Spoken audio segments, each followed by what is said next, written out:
We're live. This is honestly the last time.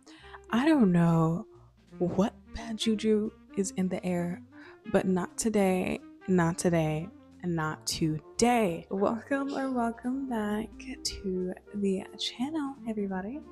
My name is Alyssa, and today we will be discussing the allure of the mysterious woman or guy. This could go for both genders, but we will be majority focusing on women and why she became that way. What actually happened for that to be exuded or expressed in the way that we often see and admire today in modern society. Before we get into this video, I think it would only be fair to me and to you guys to let you know that this is like the fourth or fifth time I'm filming this. I don't know, I just had audio issues, then a wardrobe malfunction, then more audio issues. So let's just put our hands together in unison and pray that the audio sounds crisp on this attempt, because that is all that we need at this point. Just the audio to be concise so that everyone can hear everything I'm trying to say. And also, when I don't have the mic on, I know it's not on because I can hear the cicadas outside of my window. Yes, I have cicadas chirping outside my window, and I like it. I've grown to love the naturalistic sounds when the window's up and I'm working and whatnot.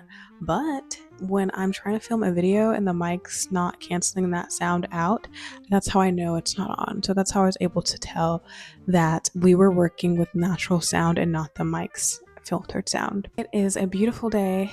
It's so beautiful outside, and I'm so happy that the skies have cleared up on the East Coast. We've been getting pretty much clouds for 2 weeks straight. I'm not even kidding. So back to the topic, allure of the mysterious woman. I think it'd be important to start at my upbringing and then what my experience was like and how that shaped me and inspired me to bring this topic to you guys today. Basically, my story starts when I was a little baby girl and I grew up, let's just say, in a family environment of pure love. My mom was the sweetest and still is the sweetest, most kind-hearted woman you will probably ever meet. There are times I remember when people didn't have like food on the streets, or she noticed that they needed a ride. She would do that. She was the type of woman that would give whatever she had to help out. Obviously, we adopt those traits as we get older, and so I feel that I unconsciously and consciously took on those qualities. And when we think of nice, we think of kind, sweet, compassionate, empathetic, graceful, that sort of thing. Now, that is not a bad thing. That is not a terrible thing to be. In fact, it encompasses everything that we associate with light femininity, which I will be hopefully making a video on sometime soon. But there's an importance to have a balance, because if you don't have a solid balance between the two, just as masculine and feminine, you're gonna be feeling out of whack and you'll start to feel a bit resentful because of your imbalance of not feeling in flow. We want to be embracing the flow at all times, especially when it comes to the dark feminine. That was my story, and I was always known as super kind. You can ask anyone who knew me. Now, here's the trade-off. As I started to get older, especially in dating, you realize that as a woman, that innocent wonder-like kindness can quickly be taken advantage of by the wrong types of men. I don't want to make this a male-centered video. I just wanted to note that that is an instance where, okay, you can definitely see where being too conscientious and kind just simply doesn't necessarily work for the reasons I'm about to mention. Saying yes when you really want to say no is a common example I see of a lot of women who are like myself, where you really wanted to say no, but you said yes. You'll see why that can be so irritating, not only to eventually yourself, but definitely some people around you. They just want to ask, are you even capable of standing for your own opinion and your own thoughts? Or are you just simply a projection? Are you just simply being whoever people need you to be for the moment? That is what we need to ask ourselves.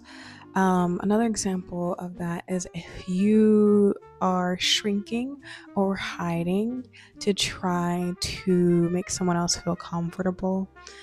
This could look like trying to be less than what you know you really are so that people don't get upset with you, or not sharing your full thoughts even though they're taboo or people might not agree with them, because you're scared of the backlash, you're scared of the trolls that will quickly type on their little keyboards to spew some hate. The mysterious woman also doesn't overshare. So if you're someone who tends to overshare or tell too much about yourself, please stop doing that. There are so many women who have been victims of oversharing. You're told your friend something and now you are no longer cool. She tells everyone, and now everyone knows an intimate part about your life that was only supposed to be shared with a trusted source, a trusted friend. That's another example of that. And the dark feminine definitely isn't going to be oversharing. Now, I want to give a hypothetical story before we get into the meat of things. Imagine you are a very nice woman and you start to realize that you're seen as more of a doormat over time because of the way that you're being treated and the experiences you're having. And you're tired of this. You're tired of people not respecting your boundaries. You're tired of people misunderstanding you, of not feeling heard, of not being able to freely express who you are whenever you want to be. And you feel confined to a box that makes you stifled, and you can't really grow when you're confined to a box or someone else's perception of who you are, and you feel like you need to live that out to please other people. That is a common classic instance of someone who may benefit from indulging in the dark feminine and to embrace that part of themselves so that you can show up more authentically in the world, thus being able to create and manifest your dream life even better. Okay, so now that we've got that out of the way, let's say you are that girl today and you're just tired, you're exhausted at this point, your energy's been siphoned out of you from overgiving, and you don't really want to be there anymore, but you don't yet really know how to change. And so it can take a toll on one's mental. So that's why I tell women, please always look out for yourself, because I've been there. When I don't put myself first, I tend to feel resentful. I tend to feel very low, depressed, like all the things. And I don't want that for anybody. And of course, life is a learning lesson and experience. So you're going to have to experience uncomfortable emotions from time to time, but it can really help if you just tune into yourself. That's really the main focal point of the mysterious woman and dark feminine is focusing on yourself. So let's refer to the notes that I have on my iPad. Let's get into the fun stuff. So what does the mysterious dark feminine look like, and why is she so alluring? First of all, she knows her worth. This is going to be somebody who makes their boundaries clear from the very beginning. Some people may even call her, I don't know if I can say that word on YouTube. I don't know. I'm not yet monetizable, but just preparing for when that does happen. Putting that out there into the universe. And some people may even say that she's rude, but she's not rude. When you stand up for yourself and someone is calling you out for standing up for yourself, that's because they're benefiting from you not having any standards. I want you to realize that when you make this mindset shift of like, I'm going to voice my boundaries and opinions whether you like it or not, and you're not really directly implicitly hurting anyone, then you can go ahead and voice your boundaries. It's okay, sis. The world is not going to end. She has high standards. This is going to be a woman who has very high standards. Some people may even call her high maintenance. They may even say that she's too much or she's stuck up, but this is not stuck up. Do not get this mistaken. And that word is only used to villainize those women who are taking charge of their own destiny by caring about themselves before anyone else. And that's what you're supposed to do.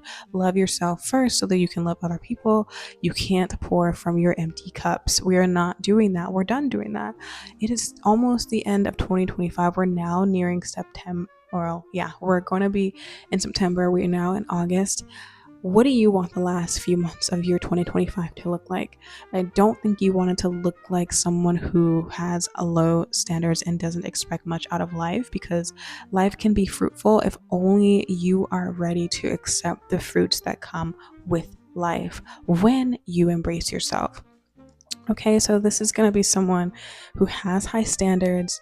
You're not going to find her being accepted out on coffee dates, or you're not going to find her, bending her will for some guy, girl, whoever, just because she wants to make them feel comfortable. She's okay with the awkwardness that comes with instilling her boundaries. Now, I wrote down think wild, seductive, untamed, angry, a little mischievous even. And I want to even say playful, because I think of cats or kittens, how you never really know what quite to expect, and they'll come out to you if they want to play, but if they don't, you're gonna know that and you're gonna feel it. And mind you, they can't talk, so it's all in the energy. And I feel that is a very good symbolic representation of the dark feminine. She's akin to a cat, like Catwoman.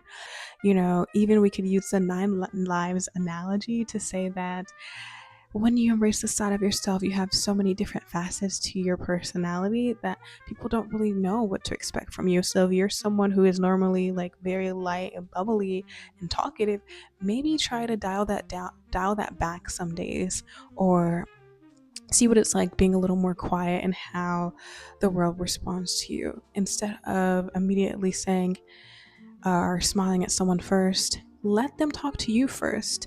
Let them show you respect by speaking first. You don't always have to be the first one to speak, or if there's a awkward pause in a conversation, let that awkwardness hang in the air for a little bit. Okay, and don't be so compelled to fill in the space, because that is just a people pleasing thing, to want to not have the other person feel any awkwardness because you don't want to say anything. Like, you don't have to. That's not to say that you need to be rude if someone's obviously talking to you and expecting a response. You don't sit there and ignore them. This is not to be confused with manipulation. I want to get that off the bat right away. We are not talking about manipulating people or coercing people to do what we want. We're simply being ourselves and getting what we want by doing that change within, not trying to control the external variables. I always stress this, because if you try to control external variables, it will 100% every single time come back to bite you. Speaking from personal experience of someone who tried that route and it does work for a little bit, but eventually you're going to exhaust yourself and your life force doing that. So just a forewarning if you are trying to go the toxic dark feminine route. Don't say I didn't warn you, my lovely. This is also going to be someone that is very into themselves. Some would even say self-absorbed. And this is because she is mastering herself, getting to know every single detail about you. Especially, I would say, like physical, like what looks good on you, what looks good on your body, taking yourself out to explore the world in your own presence is another great example of embracing the dark feminine, because you're mysterious, you're out and exploring and getting this experience of being free within and a little bit mischievous, and you could be whoever you want to, you know what I'm saying? So when you're with friends, they expect you to act a certain way or to behave a certain way because that's how you've always been. So it'd be a little weird if you were usually bubbly and talkative and then you were suddenly very mysterious and seductive. They may not know how to deal with that energy, and it may not even be appropriate for the situation at hand. So Self-mastery, yes. And also that goes along with self-discovery or self-exploration. This is going to be a woman who is always trying different things when it comes to herself. She is her own personal brand. So if she wants to try out a different hairstyle for the day, she'll do it. If she wants to try out a different makeup style, she's going to do it. Nothing's going to confine her, make her feel as if she can't do it, because she's not afraid of trying new things for herself and potentially unlocking a new version or a new facet of her personality. Feeling comfortable in your own skin and your own body, and knowing that you were born this way for a reason. So, this is gonna be a woman, she's not going to shrink. Like I mentioned at the beginning of the video, shrinking and hiding to make other people feel uncomfortable is another example of not feeling comfortable in your own skin.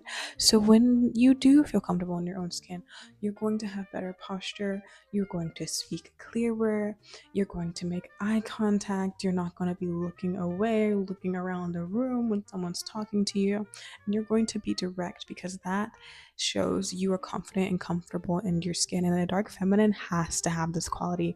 Why? Because it's seductive. Confidence is seductive, and that's a key factor in this. You can't be timid and try to go out doing this. You gotta own it. And so being comfortable in your own skin will really help with that. Now, if you're someone who struggles with this, I completely understand. What you're gonna have to do though is get out of your comfort zone and be okay with rejection. There's something called rejection therapy that I read about in, I believe it was the 4 Hour Work Week, but it's been mentioned other places too, where you expose yourself to a situation where you know that you may be socially rejected or socially unaccepted.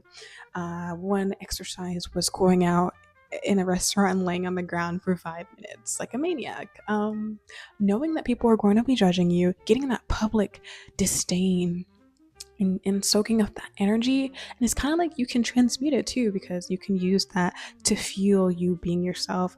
And after you're done with the exercise, you come out feeling more confident and victorious and able to take on bigger challenges when it comes to not being socially accepted. Because I think that's why a lot of us feel uncomfortable, is because we feel that there's a certain way we need to act, look, do, say in order to be accepted by society. But the truth is, you're always going to be unliked by something or someone. Like, it's okay.